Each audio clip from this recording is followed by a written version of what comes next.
Recording in progress. We'll open up to questions for the athletes first, and then we'll let them go and head over to coach. So, questions for the athletes.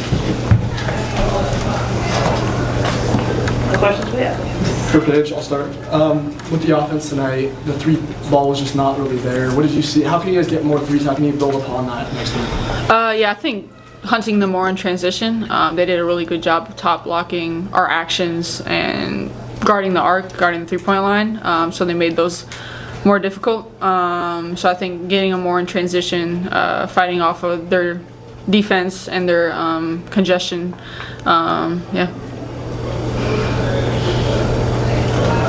Paige, a very physical game tonight. Obviously, there was that play in the third where you kind of grimaced towards the bench. Obviously, I know as a competitor you want to play, but how are you feeling after tonight's game? Oh, good. Yeah, it was a very physical game. I thought we only matched it starting at the fourth quarter, so we can know that moving forward to match that in all four quarters. Yeah. Aziaha, talk a little bit about play in the second quarter where you shook your defender kind of out of her shoes. I mean, you're able to come off the bench and be instant offense.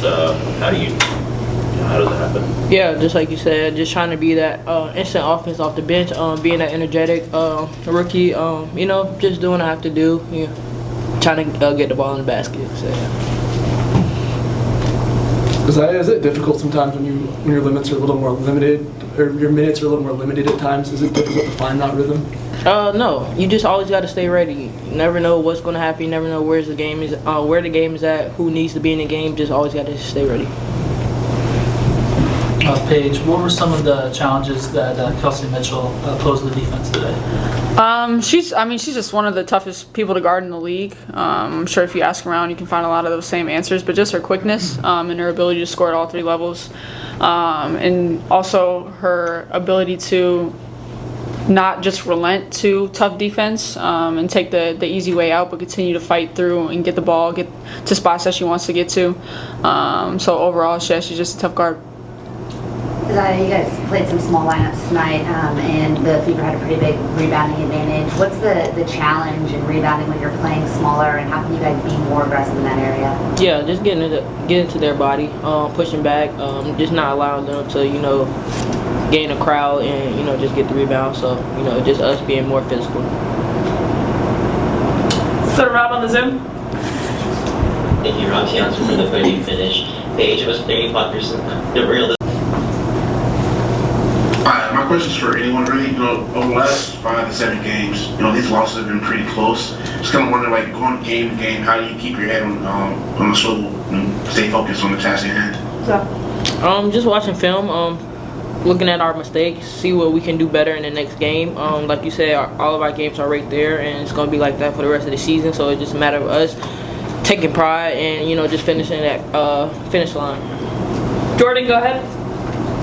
Hey ladies, Jordan from Television Sports. So real quick, you kind of answered it, but I just wanted to ask, how are you feeling, Paige? Because of course you experiencing discomfort and stuff. And then for both players, just talk about, despite the close losses, what are some positive that you're taking away and applying towards the very next game?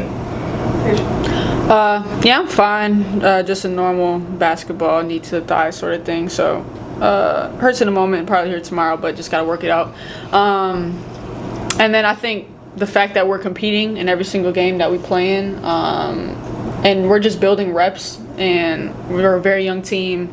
This is just a new experience for a lot of us, playing together, learning and growing together. So to be able to get these reps and play in tight games and play with different lineups and have a lot of rookies out on the floor who are learning and growing together, and then new lineups and different people out there, I think it's really positive for us to be able to get these reps in the first year that we're playing, and I think it'll only help us in the long run and make us better.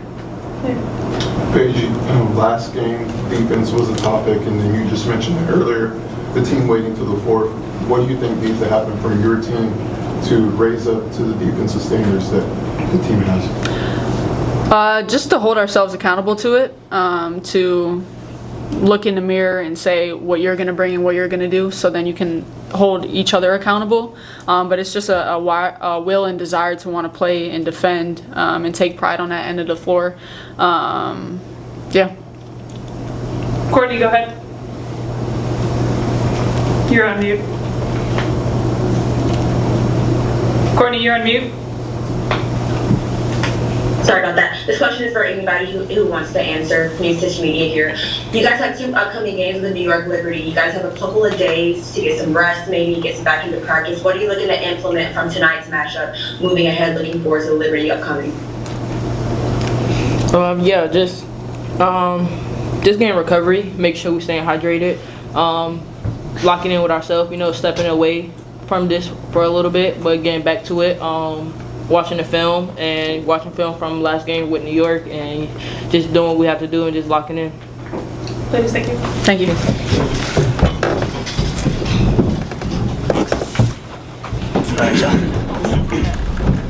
Open up the question, Coach. Hi, Coach. It seemed in the fourth quarter that the shots just were not going in, and also the reaction to the shots were not happening. It was like shooting and standing. So do you think that's a reflection of fatigue setting in? There's been a lot of games played, but just the fact that, it's like you want to react, but you don't react. Do you feel like a little fatigue set in the fourth quarter? No excuses. Proud of our resilience in the fourth quarter, but again, we need a toughness right from the tip, and that's a great team to learn from. That game was all about toughness and physicality. It came out with them stagnating us offensively, couldn't do anything, couldn't get any type of movement or separation, and then on the boards as well. Yeah, when you're missing shots, you have to play even harder on the other end to give yourself a chance and to be able to find ways to win when the ball is not going in. So we've got areas to continue to improve and grow. Chris, Aziaha 16 minutes tonight. She seems to provide pop off the bench, a little scoring when you need it. Is getting her more minutes something you think about? What all goes into the calculus of divvying up the minutes at off guard? Yeah, a lot. So, what do we have tonight? 10 available. We'll have 11 when Maddie comes back. So if you divide 200 by 11, no one's going to be happy. That's what I'm trying to say. But and that's on me each night. You want to try to establish rhythm and normality with your subbing and rotations, and you go into every game thinking that's going to be the case, and then the game unfolds and things change. And so I loved Aziaha's answer, right? Like, Joe, you asked her if it's hard, and she said no. You just have to be ready when your opportunity's called. And so that's just a great testament to this team as they continue to believe in staying ready in our competitive depth. Coach, this week has been filled with a lot of big front courts that y'all had to deal with. In the last however many games, the league Euros minutes have decreased, and she's the biggest player on the roster. Could you kind of talk about what goes into that decision there? Yeah, I mean, I liked what Haley was bringing us, and I wanted to play faster. So that was the initial plugging Haley in and putting Lee onto the bench. Was I wanted to get our tempo up. I would just want us to play fast and then compete on the boards. And then it's just gonna vary from night to night. We've got to still find ways to be able to compete. It's good to have options on the bench, but even when our bigs were in the game, I don't think they did a very good job of rebounding either. I know they had a couple, but it's all of us. It's our post group, it's our guard group, it's everybody collectively. So yeah, I mean, sure, like you look at lineups and you say, yeah, like she's big, match big with big, but it goes. There's other things that go into it as well. Coach, Rike missed the entire fourth quarter. Was that due to an injury? Was that a coaching decision? Could you just touch on that? No, she's fine. That group got it rolling there, and so we went with them. That young group, I like their fight, their punch back, their tenacity, right? Just their grit that they were playing with in the fourth, so we went with them. When you have tough losses like this, how do you just help the players manage some of that frustration, disappointment? Yeah, you want them to feel it. You want them to sit in it. Like, we shouldn't be happy after losing games, and you want to take the learning from every game. That's a fantastic team that's extremely physical defensively, and they dictate a lot, and that's where our biggest growth opportunities are. So we'll take all the learning from them. Great. You mentioned it was a physical game. Felt like players were pretty frustrated with officiating, like the third quarter specifically. Just how do you manage those stretches when it seems like that frustration is kind of getting there? Yeah, it's, I try as much as we can to not allow the officiating to dictate how we're playing from possession to possession and not allow it distracts you. Now your attention is on the officiating and you're not giving full attention to the next possession that what it deserves. So we've got to be better. I've got to demand it of them. And this league is physical. This league is tough. And so we've got to be able to play through it. Aziaha Allen went down pretty hard. Looked like she was holding her lower leg. She's had some injury issues. Can you give us an update on her? I don't have one at this time. Sorry. Kelsey Mitchell had a big game, I think, in each of the 3 games that you played the Fever. What are some of the challenges that she's posing this team, and then what are the challenges that Indiana's offense, just with all the motion that they get playing through Aaliyah Boston, present to any defense? Yeah, I mean, it starts, I think Aries done a fantastic job of getting their pace up, or continuing with their pace in the absence of Caitlin, and putting lots of pressure on the paint and from the arc, right? I mean, 4 for 6 tonight. She's just on a tear right now. And then when you have somebody like Kelsey Mitchell, she's just a nightmare. We were never in a play with her. We were always trailing her. We couldn't do anything. And then when you want to try to throw 2 more people at her, now she just gets around more people, and now you put your defense in even a further disadvantage behind the ball. So she's tough. She just plays with such a good change of pace. She's really difficult to keep from getting to her spots. And so we've got to learn and try to be better technically and be more physical and try to be able to disrupt offenses. But credit to Kelsey and to that entire offensive team. And then Boston, again, she just adds another layer. I thought we were good in stretches with speeding her up and pressuring her on the perimeter at times. But they just stick with it and they keep it moving. Sure. Just going back to the rebounding, they got you at plus 14. Just talk about most of those came from Boston and Howard. Just talk about how Lee and Natasha were able to just... Yeah, well, when you get beat at the point of attack, now you don't have good rebounding position. So the better you are initially in a defensive possession, then the better your rebounding positioning is. So if we can't win at the point of attack with our physicality, then all 5 need to get in there and war it up, right? Our guards are getting beat off the bounce. Our posts have to rotate to protect the rim. Now their posts are rolling free down to rebound. So it takes everybody being in there. When we throw 2 people at the point of attack, because our guards can't guard one-on-one, so we've got to send 2 people. Now behind the ball, everyone's got to get in there. So it's a group effort. Like, it's not just one thing. And that all goes into game planning, right? It's like, how aggressive do you want to be? Because you ultimately got to think about the end of the possession first, right? Can we defensive rebound with what we're doing? Then the teams are so good in this league, right? Offenses are so good. You have to work so hard to get stops and then rebound. Coach, out of everything you've talked about tonight, things you need to work on, things you need to get better at, how do you prioritize in order to get this team, this talented Wings team, to string some wins together and really go out there and, put the product on the floor that the fans know that, you can? Yeah. How do you prioritize? Yep. You don't have a lot of time to practice. And so the time that you do, you have to be extremely just intentional.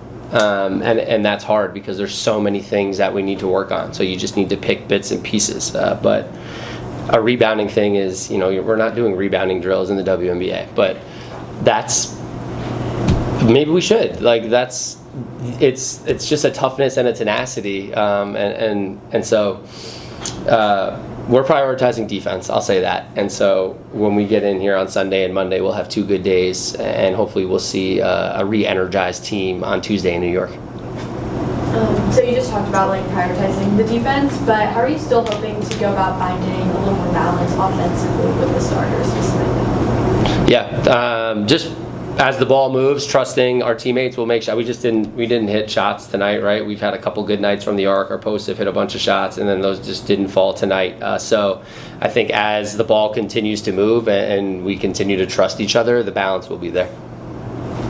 You know that illustration that you just did to us about the different positions, how people are supposed to rotate. Yeah. And the heartfelt intensity that you had in that. Is that the way you present that to them? Yeah. I mean, they're just as frustrated, So when we're in there and we're talking about it, we understand, right? We understand everything stems from one single point of attack, whether that's one-on-one. Can we guard one-on-one? If we get beat off the bounce, now all of a sudden we're in rotations. What is the point of attack? Is it a ball screen? Is it a pin down? Can we win there? If we can't, we're in trouble behind the ball, and it takes even more effort and even more aggressiveness to be able to fight and finish out a possession. Coach, there's this age-old saying that like basketball is a game of runs. It feels like this has been a season of runs. You start out slow, and you have the 5-2 stretch, and then 2-8 in your last 10. I know that this is a frustrating season, but what, as a coaching staff, kind of as a bigger picture, are y'all taking from the high points to capitalize on while also focusing on like bad things to cut out during the bad stretches? Yeah, never too high, never too low, and again with a longer term vision in mind. I mean, I think P spoke to it fantastically. Just that this is a young group, and there's a lot of pieces here that are going to be here for a while. And so the experience and the reps that this group is getting is undoubtedly going to help us down the line. So, you have to win games still. I understand that. We understand that. We're not up here. You have to win games, and so we have to sit in this, and it's not going to feel good, but you learn and you have a positive mindset, and you don't let one game try to affect the next, and you come into work and you focus on the next moment and you keep moving forward. That's one. Coach, you've talked a lot about the importance of having a certain culture with the team. This time of year, do trade rumors and speculation impact locker room vibes, culture, anything like that? Yeah, they sure do. But you can't think about that. That's part of pro sports. So when we're in there, we're a team. We're together. We're focused on business, and we're focused on being great teammates for one another, and continuing to be the teammate that you want to be and be the example that you want to be. And that's really all you can do. Perfect. Thank you, guys. Thanks, Chris.